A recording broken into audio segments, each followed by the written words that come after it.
balance of native speaker norms? That's a question for TEFLologists. Is it better to focus on form or to focus on forms? That's a question for TEFLologists. If you use a textbook, is your classroom authentic, or should your approach be more learner-centric, from feedback to learner autonomy? We'll discuss it all on TEFLology. Hi, Matthew. I'm Rob.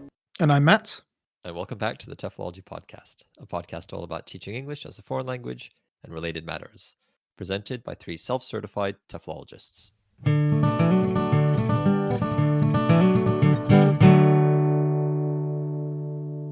Okay, so given the ongoing coronavirus crisis, of course we're not able to meet in person.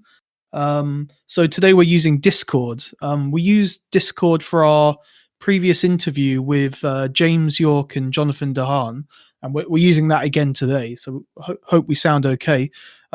We haven't actually met physically for when was the last time we met? Can you remember? Was it when we recorded the last podcast together? I think it might have been.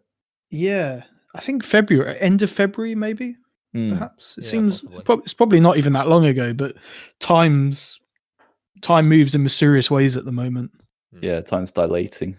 Yeah, I just wanted to find out sort of how are you both? How are you both coping with the with what's going on at the moment and things like that? Yeah, not too bad. You know, it's all things considered, it's really not that bad. Could be a lot worse. Obviously, just staying at home, going out every few days to get food, and other than that, just hang out at home. But yeah, that's it really. I've been listening to a lot of podcasts with people in other countries who are talking about, all the kind of emotional stress of being at home all the time, and I don't know, I've not really been feeling that particularly. Possibly because life in Japan hasn't changed that much, because they've been trying to not make it change, I guess. But yeah, I've just been staying in a lot, playing a lot of Doom 64, trying to figure out how to do online lessons. Just it's fine, really. It's kind of relaxing, actually. Yeah, same for me too. I mean, all three of us, we should say we haven't started teaching this term yet. Term's been delayed, so we're well, I guess we're waiting in anticipation for the term to start, I guess. But yeah, I mean, since February, I've kind of been at home, like both of you. I haven't been going out too much, and yeah, like Rob said, it's hard to know what's going on in Japan. There is a crisis, of course, but things on the ground seem very normal and maybe worryingly normal. And I'm not really sure what to make of all of it, really. It does feel a little bit like, I mean, we all work at universities, and it feels like the universities have been fairly proactive, maybe compared to other companies here. I think they can afford to be. That's true. Yeah. And maybe they would stand to lose a lot more if they weren't, I guess. Like, if one student comes in sick and then you end up with a class of 150 students who are all sick, then, you could have, I don't know, lawsuits. You could have lots of issues. Yeah, so I guess they can kind of afford to be a bit more cautious. Yeah, that's true. Yeah, I mean, a lot of the students had already enrolled prior to this, or it was kind of the enrollment period when this was all kind of kicking off.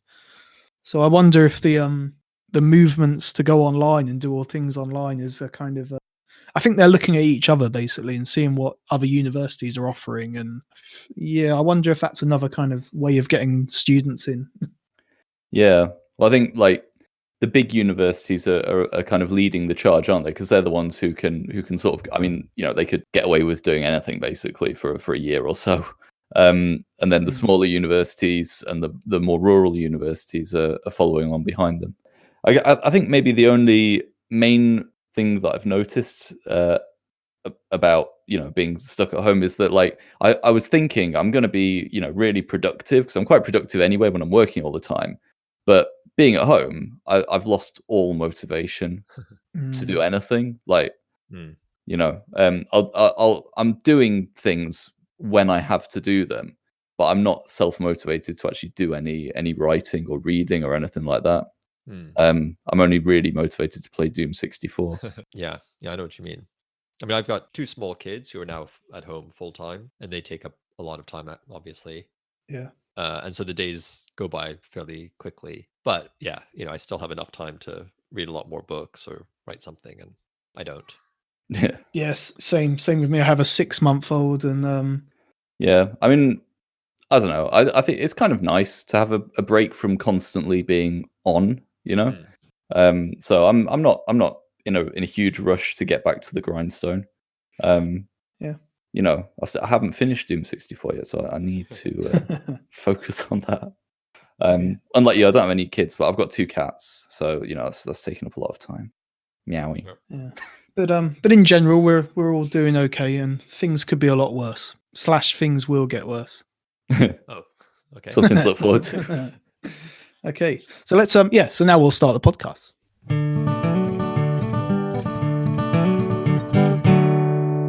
TEFL Pioneers. Okay, for this episode's TEFL Pioneer, I don't really have one pioneer as such. I have 3 possible pioneers who I could sort of attach onto the topic. Those being Thomas Edison, and then a guy called Frank Chalfant, and another fellow called Ralph Waltz. But to be honest, they're not really the pioneers I want to talk about. But they are connected to what I do want to talk about, which is the history of language laboratories or language labs. Mhm. Okay. And they were sort of instrumental early on, basically. So maybe before I start, just do either of you have any experience with what most people maybe think of as language labs, or what do you think of when I say the term language lab? They seem quite mythical for me. Like I've never Right. seen one.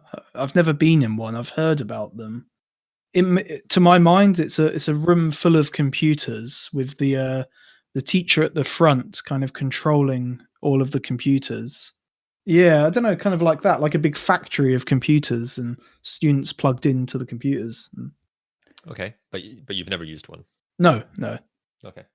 Yeah, I've got a similar kind of idea, but not with the teacher element. I was thinking of it more as like a self-access center. That's my image, where you've got like computers and the students sort of doing self-study through the computers. And I think the laboratory aspect is kind of it sounds to me like something from the 60s, 70s when they were trying to make everything very scientific. So that that's where the terminology came from. I've never used a language lab, but I have seen one. But the only place I've seen one is in a 1981 slasher film called Bloody Moon, which is set in a language school in Spain. Nice. Yeah, so it's a really bad film. I don't recommend it. Okay. Right. Okay. Well, I'm a little bit older than you guys, and so I caught just the tail end of the sort of traditional language lab. So I think when I started studying French in school, when I must have been maybe 11 years old, my school had a language lab. And it's interesting that both of you mentioned computers. Back then, it was basically just audio equipment, things to play cassettes, headphones, A wax microphones, stylus. wax stylus, yeah. And then I think soon after. Well, I think a lot of the language labs have now disappeared, and maybe we can talk a little bit later about what they became instead. But I just thought I'd take us through a little bit of the history of these mythical things. So I mentioned Edison earlier. Edison in 1877 invented the phonograph. Apparently by 1893, you could buy record sets available for learning Spanish and English as a foreign language. Oh wow. Yeah, so very early on, recorded sound was identified as something that could be a useful tool for language learning. And then this also coincided with the growth of phonetics, which in the 1880s, as we've discussed before in the podcast, became sort of one of the main focuses of foreign language education, the teaching of pronunciation as a way to get into speaking. And then it died off a little bit in terms of using recorded sound. But then when the radio became big, that also was used for foreign language education. Apparently from between October 1935 and December 1946, the Modern Language Journal would have what they called a radio department, so a section, and they would feature articles about the use of the radio for language education. And then so the first evidence of maybe what we think of as a language laboratory is in 1908 at the University of Grenoble in France. And it seems like this was basically, a lot of phonographic equipment used primarily for foreign language study.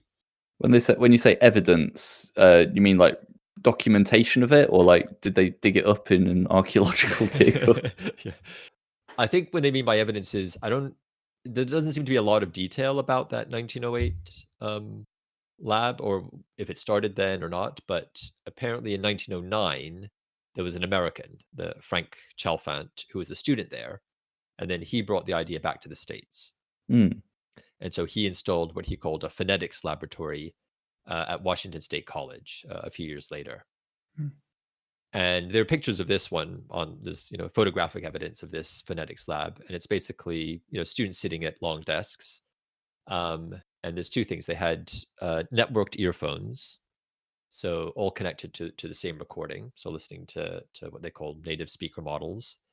And then they also had a phonograph recording machine. So I guess this would have been recording into wax, and it was students speaking into it, recording their own speaking, listening back, and then the idea was to compare their own pronunciation with these so-called native speaker models. So this was happening over 100 years ago. I've just found an image of it, and they kind of look like stethoscopes, the earphones they're using. Yeah, that's right. Yeah, interesting. It's like a silent disco. Yes, yeah, they're all listening to the same thing. I'm not sure why they all had to be listening to it on earphones. Maybe just the sound was better than if it was broadcast to the whole room. But yeah, that's how they did it. It seems that this still exists. Did you say the University of Washington? Washington State College, I think. Okay. At the University of Washington, they've got a phonetics lab, which seems to do the same thing. Okay. But, yeah. Washington State College may have become the University of Washington. And then around the same time, the U.S. Military and Naval Academy started putting rooms aside for students to listen to foreign language records. And then apparently in 1919, at the University of Utah and later Ohio State, the aforementioned Ralph Waltz started setting up similar facilities.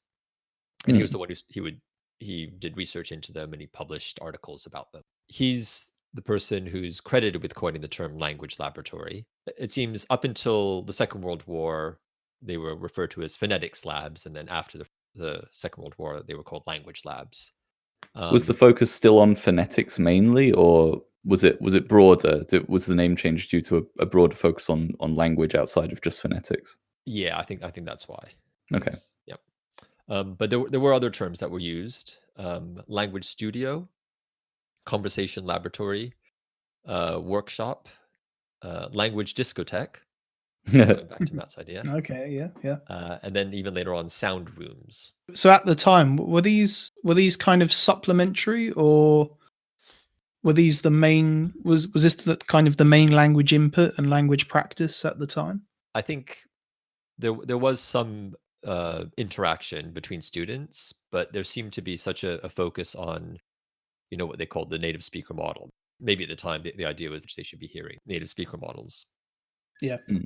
Yeah, and maybe the more traditional classroom would be for reading and writing and grammar and that kind of thing. Okay. Another difference between the phonetic labs and the language labs is in the language labs is making them more sort of individual booths. So maybe that idea you have of a language lab where everybody's sitting in their own thing, listening to their own device. And they also started introducing things like movie projectors, slide projectors, that sort of thing. So some visual input as well. So what distinguished this from like a classroom? Because classrooms now, our classrooms, they have audio devices and they have video devices and things like that.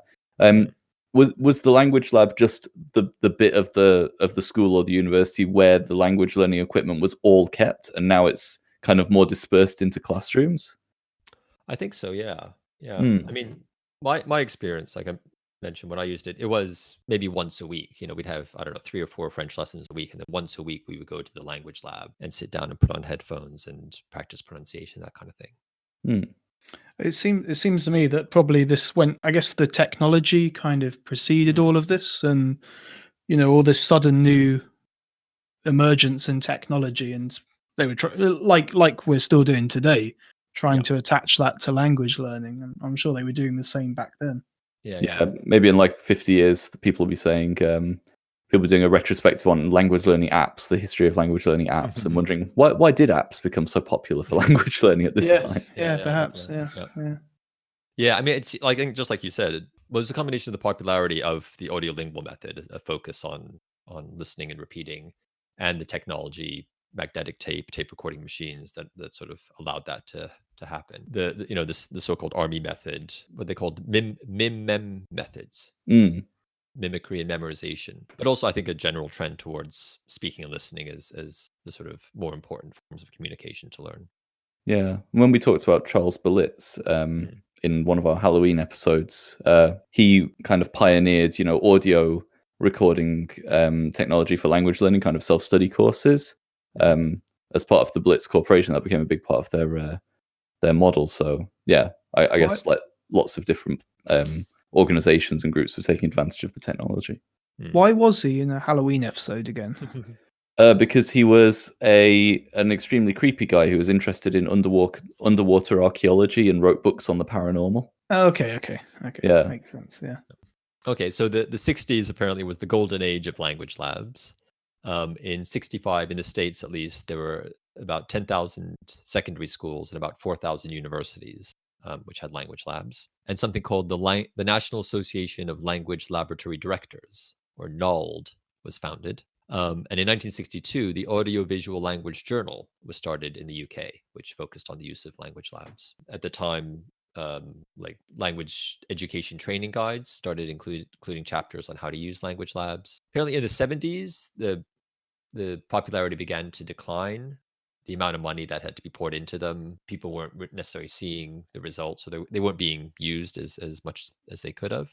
But they had a sort of resurgence of popularity in the 80s. So in 1981, they made the film Bloody Moon, where they starters, yeah. There was a 3-day colloquium at Concord University in the States called A Renaissance for the Language Lab. And NALD, the aforementioned NALD, along with the Language Laboratory Association of Japan, which had been established in 1961, co-sponsored the first Foreign Language Education and Technology, or FLEET, conference in Tokyo. And just incidentally, the Language Laboratory Association of Japan renamed itself the Japan Association for Language Education Technology, or LET. And the 7th edition of that FLEET conference was held at Waseda University in August of last year. Oh. So that's 7 conferences over the space of 20, 30 years, or? Yeah. Right, okay. Yeah. Interesting. I mean, the pace of technological change is notoriously slow, so you wouldn't expect annual conference. And not much has happened on that front in the last 20 years. Right. Yeah. NALD in 85 was renamed the International Association of Learning Laboratories, and a book called Bring the Lab Back to Life was published. Yeah, I mean, it sounds like the decline of them and the current unpopularity. I don't know. I get the impression they're not very popular. It sounds to me a bit like when we talked about schools setting up extensive reading programs. You pour a load of money into this fantastic resource, and then it just sits there and no one ever uses it. And I guess language labs can be seen as a similar kind of money hole. Yeah, I think so. Although I think, well, what's interesting is that tying into your perceptions of them, in the 80s, also computers were introduced into language labs. And then they started sort of rebranding them as multimedia learning centers. Yeah, I was going to say, I wonder if the self-access center is the modern equivalent of the language lab. Yeah, could be in one way, at least. Yeah. Yeah. And then, computer software meant that they could use them for all 4 skills, not just listening and speaking. They started using videos a lot more. Publishing companies started making software. Apparently, there's a very popular series called French in Action, French language learning, which was just a video series. And then the textbook was just supplemental to that. And then computer technology obviously continued to grow in language education throughout the 90s. Maybe also, again, the technology and the pedagogy working together. I think this coincided with shift to a more communicative approach. And then, yeah, I guess maybe my question was, what is the language lab now? But I think, like you said, the self-access center could be part of it. But also all those computers that were in language labs, like you said, probably just got dispersed around the school and then eventually got dispersed into students' pockets. When they steal it from the classroom and take it home. Yes, in their giant pockets. Yeah. And so language labs, I guess, used to be language teachers' sort of main interaction with technology, if they interact with technology at all. How do you see that interaction with technology that teachers have? What do you think it's sort of evolved into now? That's a good question. I don't know. I think a lot of teachers are very excited about new technology, and it has lots of applications. But I think at the same time, there's been a sort of push. There are kind of occasional pushes against using too much technology, right? Like the dogma movement would be an example of that. Because I think people realize that yes, you've got this technology and you can practice various skills and things like that, but language is about people being with people. It's about communication for the most part, and so I don't know. Like you see these trends come and go, but the thing that always seems to be there is people in a classroom together. Yeah. Do you think you mentioned language learning apps, that sort of thing? Do you think that's one of the ways that language labs have developed, or one of the things they've developed into? They've capitalized on the same kind of new toy feel, haven't they? Yeah. And they have the same kind of like scientific claims, like if you look at Duolingo or whatever, like every app has, claims about how it's supported by, the latest science. But they're all pretty similar, right? It's a lot of repetition, a lot of repeating phrases and translating things and, explanations and, there's not a lot of distance between them. I've tried several out, mainly for Japanese. So, obviously there's a much broader spectrum that I haven't tried, but I think that in that sense, they're carrying the flame of, the new applications, the applications of new technology, while also carrying the flame of maybe, technology being overused. Yeah, definitely. Okay, well, that was this episode's Pioneer, as such, the history of language laboratories.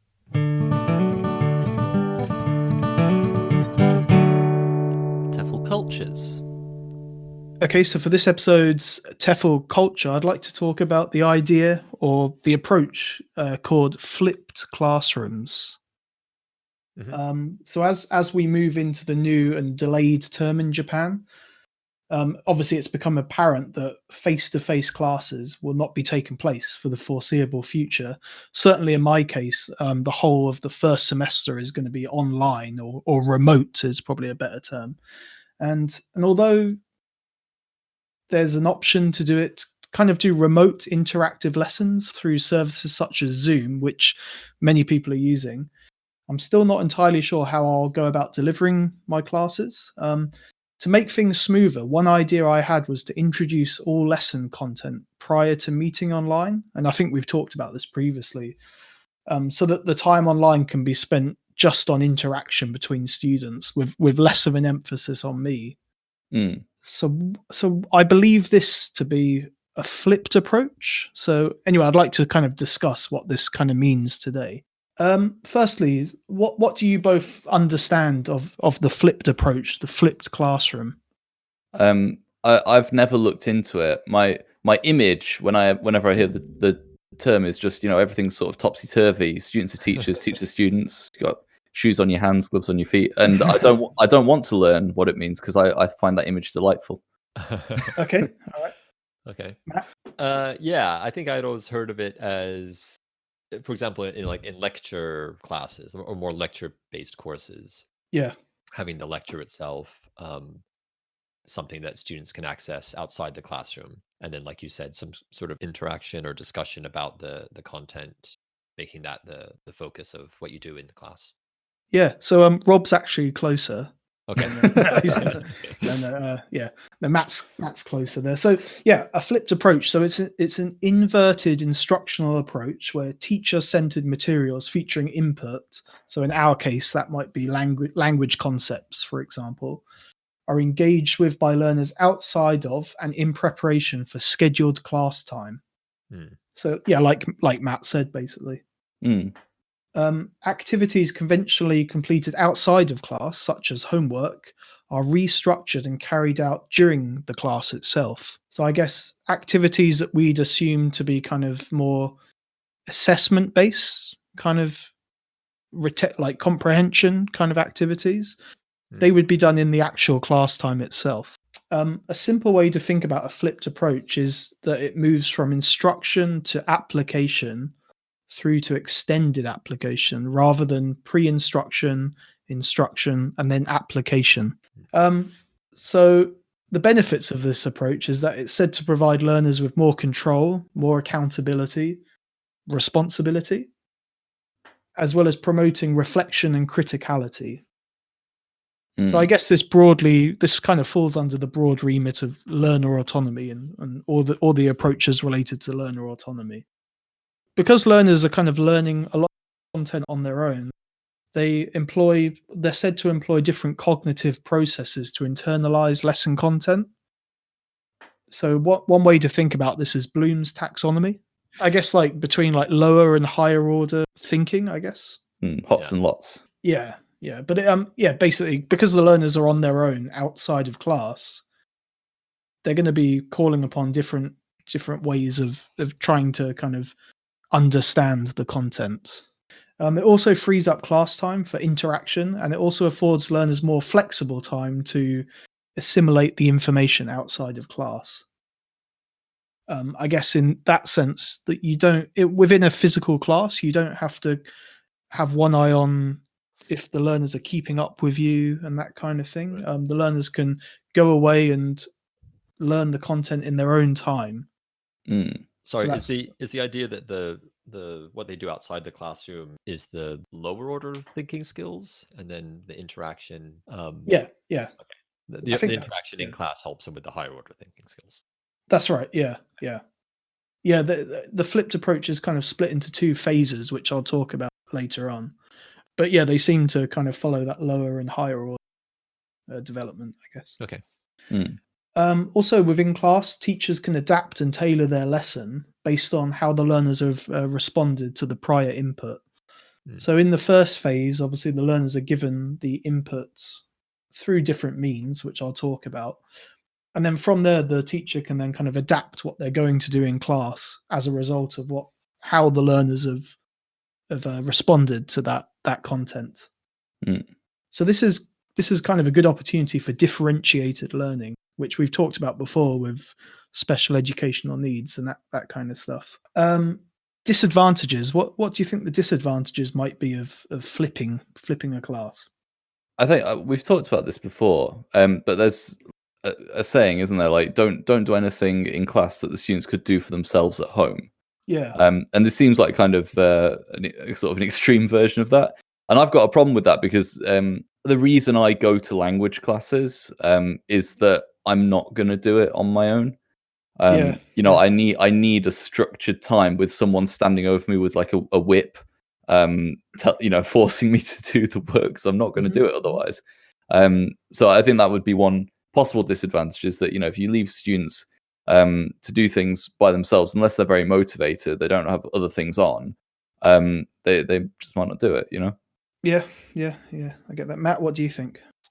Yeah, I was thinking the same thing. I mean, one of the courses that I worked on before, the one that we've all taught on, we had homework reading for the students to do before class to sort of help them think about the lesson topic.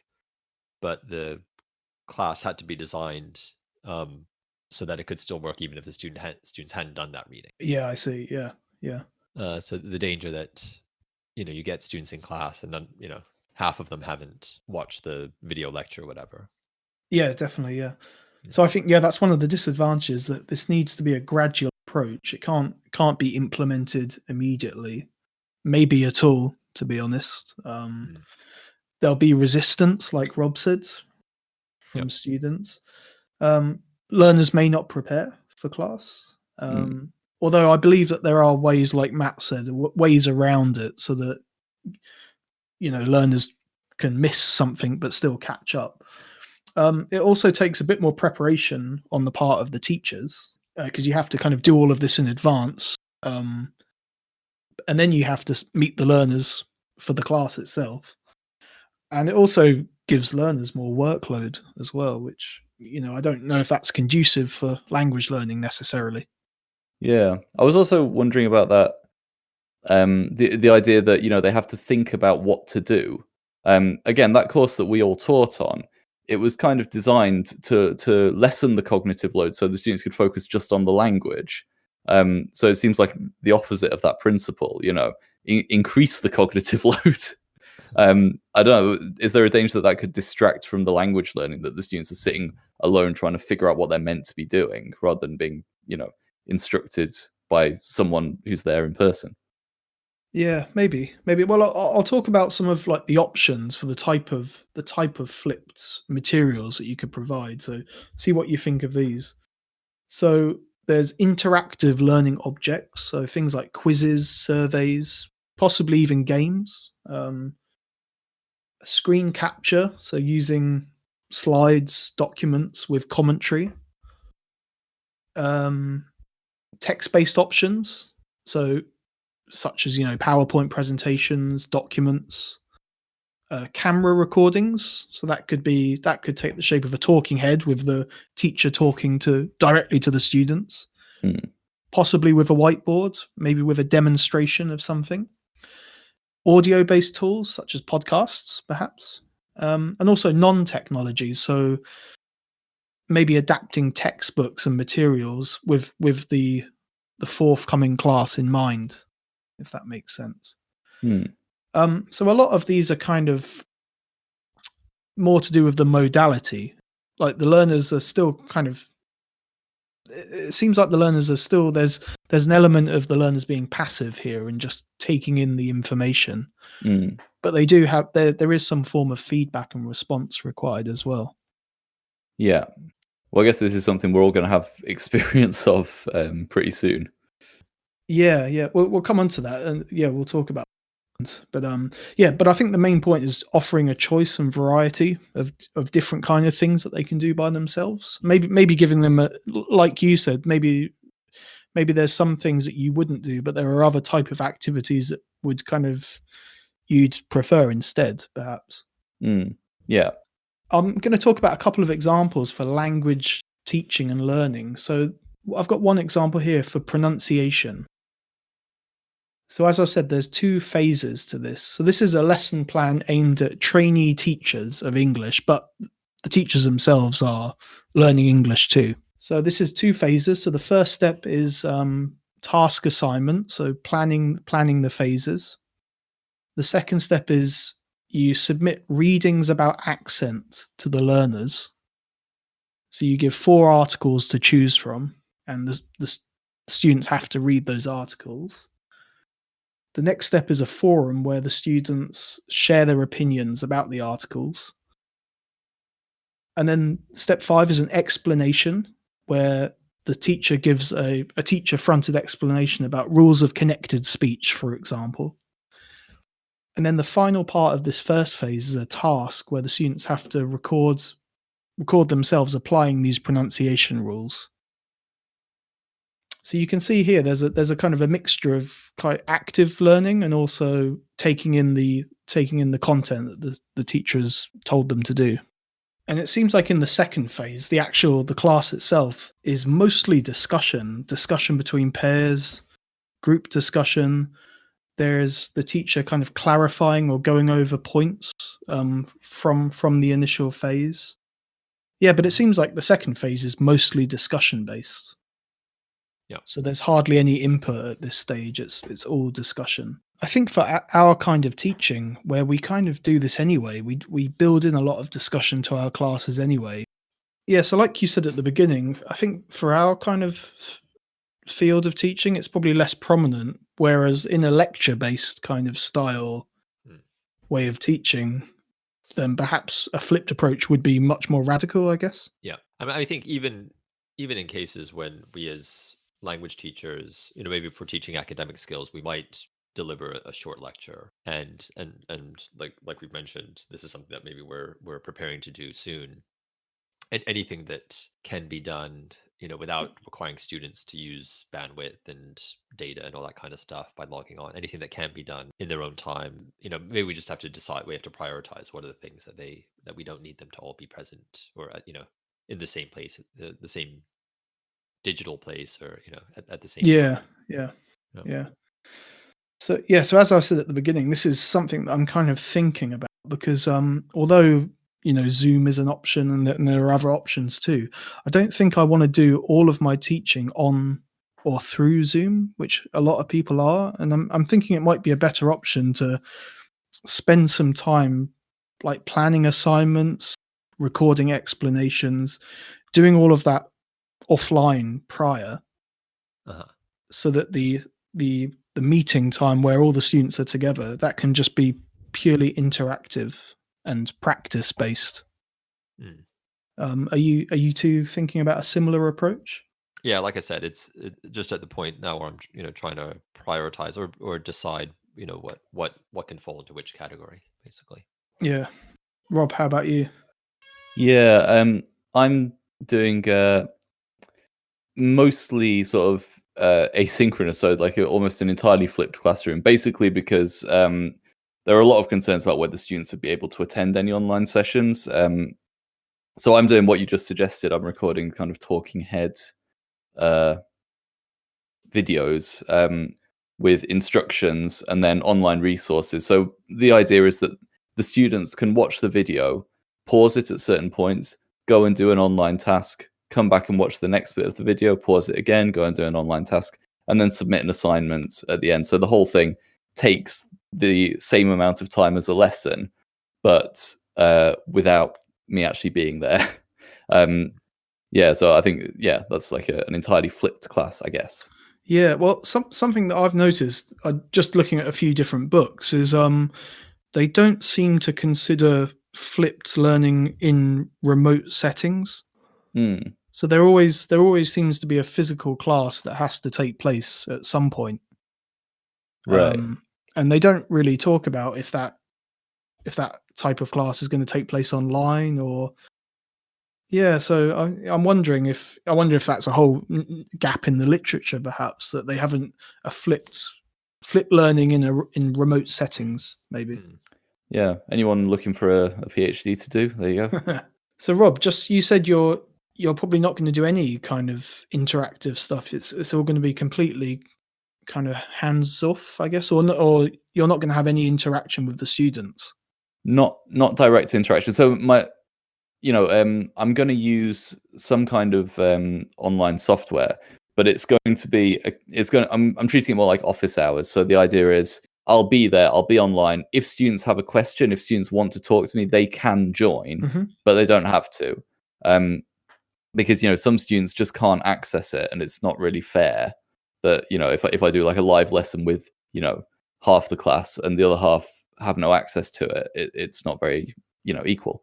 Right. So instead, I'm doing it all asynchronous kind of self-study, but the interaction, I think, is going to come through feedback. So I'm doing a lot of assignments, several like tests, at least one assignment every week for the class where they send in some written work, and then I'll be giving them a lot of feedback. So I think the feedback on their writing is going to be the main form of interaction.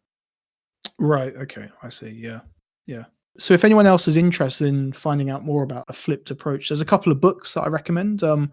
One is Flipping Academic English Language Learning by Eric Voss and Ike Koska, and also Innovations in Flipping the Language Classroom, edited by Jeffrey Merring and Adrian Lees. And they're both released by Springer. So I recommend taking a look at those if you can. But that's today's TEFL culture, flipping classroom, flipped classrooms. Flipped classrooms. TEFL News. So for this episode's TEFL News, I'd like to talk about an article that was on the BBC, published on the 1st of March. And the title of the article is War of Words as Nigerian English Recognised by Oxford English Dictionary. So I think you can guess from that headline that this is about kind of the disagreements over the decision of the OED to include certain words from Nigerian English. So, do you know any Nigerian English words, either of you? No, I don't think I do. I can't recall any, but I've definitely shown examples to my students, and I've read Chinua. Is it Chinua and Achebe? Achebe, things fall apart. Things Fall Apart, which the language of the different tribes is like quite a central feature of that book, I think. Yeah, that's right. Well, what I'll do is I'll give you some of the words that have been added to the OED, and you can see if you can guess the meaning. I think most of them are fairly straightforward. Okay. So the first one, ember months. Can you say that again? Ember months. Can I get a spelling? EMBER months. Is that like when the weather is cooling down? Okay. So it's actually the final 4 months of the calendar year. Are the ember months. Okay, ember, like a fire. Yeah, cooling down. Right. Okay. It's nice, isn't it? I like that one. Mm-hmm. The next one, severally. Often. Yeah, it's on several occasions or repeatedly. Severally. Okay. Yeah. Severally. That seems quite easy to use. Yep. Next tomorrow. Day after tomorrow. Exactly. Yes. Okay. Barbing salon. A hair salon. A barber shop. Barbershop. Yeah. Yep. And the last one, SEF. How are you spelling that? SEF. Safe. No, good guess. Yeah, this is just a word that's used for emphasis after a statement or rhetorical question. Okay. Can you give an example? Yeah, so there's a little dialogue at the beginning of this article, which I'll read through. So, come to an all-night prayer vigil to welcome the ember months, read a text from my mother. It was an August ritual she had reminded me about severally. I have something to do next tomorrow, I texted back from the barbing salon. Youssef, came her instant reply, half irritated, half rebuking. There you go, it's just emphasis. Yeah. So you can see all of the words there that we've just looked at being used in that little dialogue. So the OED has added 29 Nigerian words, recognizing the there's a quote, unique and distinctive contribution to English as a global language from Nigeria. Yeah. So on the surface, what do you think about that? Let's get some reactions. I think it's a good thing.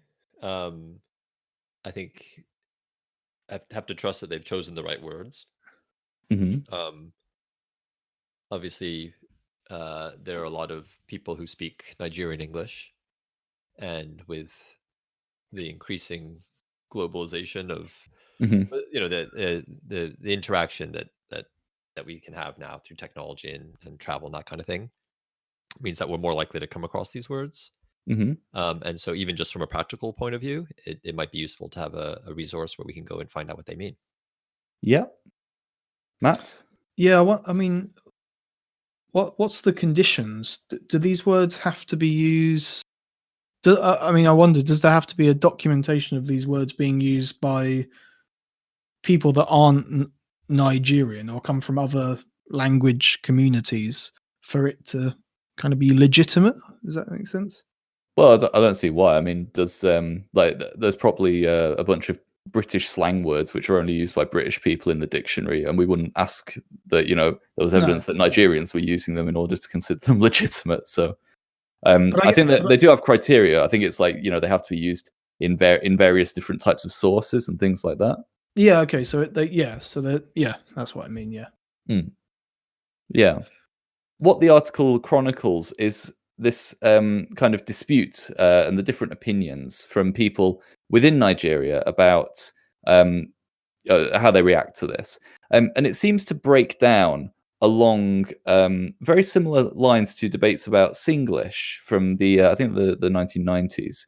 So you've got some people who are very happy. They seem to be thinking this is nice and inclusive, and you've got other people who feel that this is kind of corrupting the proper language. And it is interesting. It's a very similar distinction, and its voices within the country on both sides of the debate. I think for me, what's most interesting, I think this is a good topic to discuss. One of the people who was interviewed, one writer, said, "I don't care what the Brits think of Nigerian English." Okay. This was a Nigerian guy. Yeah, that's right. And we've done several segments on, updates to the OED.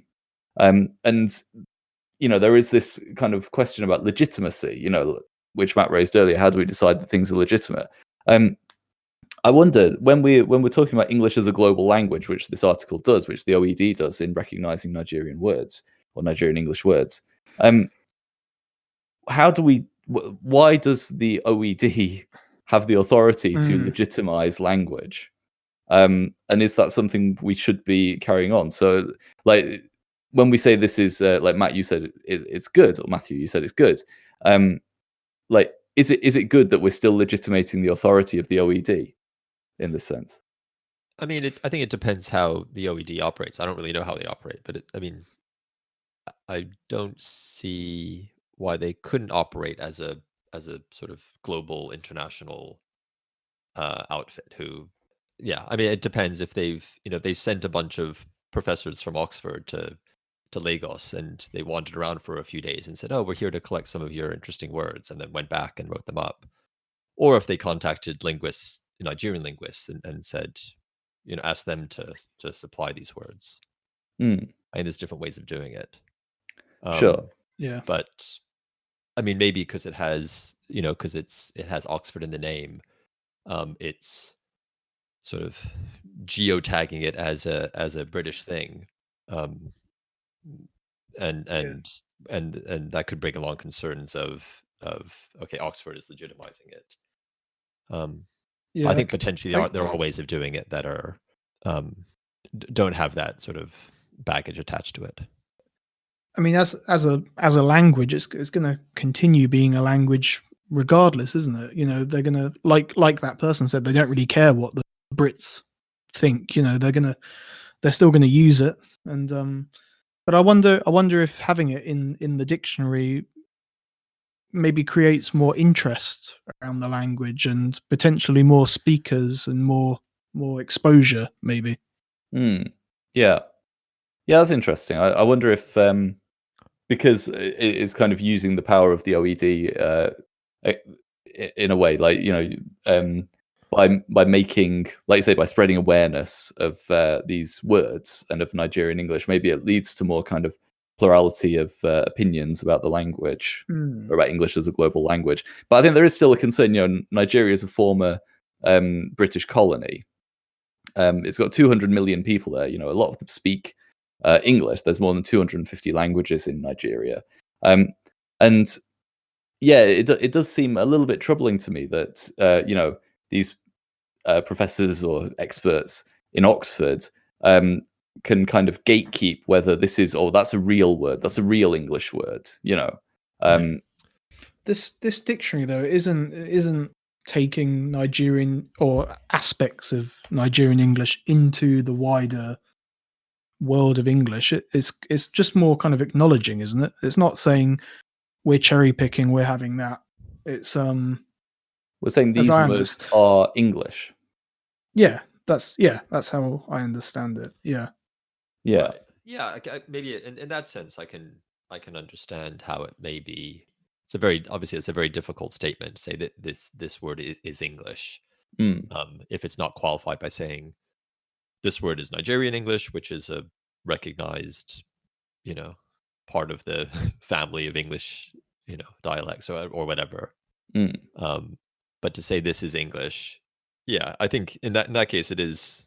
I see. I mean, it does feel a little bit like them saying, okay, we ask these, even if they did ask Nigerian linguists to submit a list of words, and then it's them saying, okay, we accept your words into English.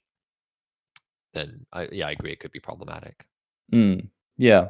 Well, I think it's an interesting development anyway, and I think this article does quite a good job of showcasing some different opinions around the topic. So I'd maybe recommend people have a look at this article. There's a lot of other writing on this topic, obviously, and I think it's an interesting development in English as a global language. Maybe just to finish off this segment, we'll try guessing a couple of other slightly more difficult Nigerian English words. Okay. So, all right, chop chop. Well, I'd say hurry up, but I mean, maybe not. Nope. It's bribery and corruption in public life. Okay. Yeah. Gist. So it's obviously not the meaning that we're familiar with, I guess. No, it's idle chat or gossip. Okay. Yeah. And finally, to rub minds. Discuss something? or have an argument or a discussion. Yeah, it's pretty close. It's to consider a matter jointly, to consult and work together. I kind of like that, to rub minds. Yeah. Well, we've rubbed our minds together about that topic, so it's a good place to end it. So this was this episode's TEFL news about Nigerian English words entering the OED.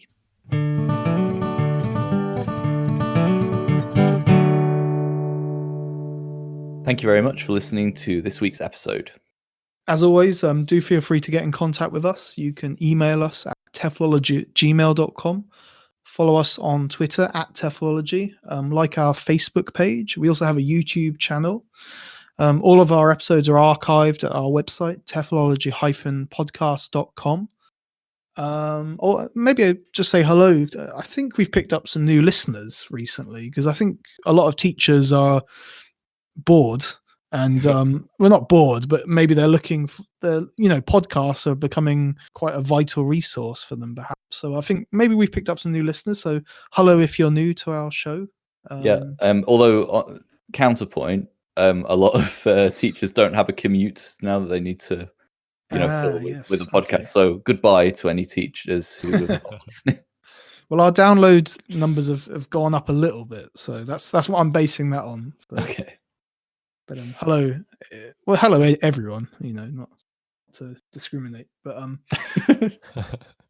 and we'll be back again soon with we're not sure what kind of episode yet, but we will be back again soon. The next episode will be episode 100. Okay. Yeah. Interesting. Anyway, so it's goodbye from me. Goodbye from me. Goodbye.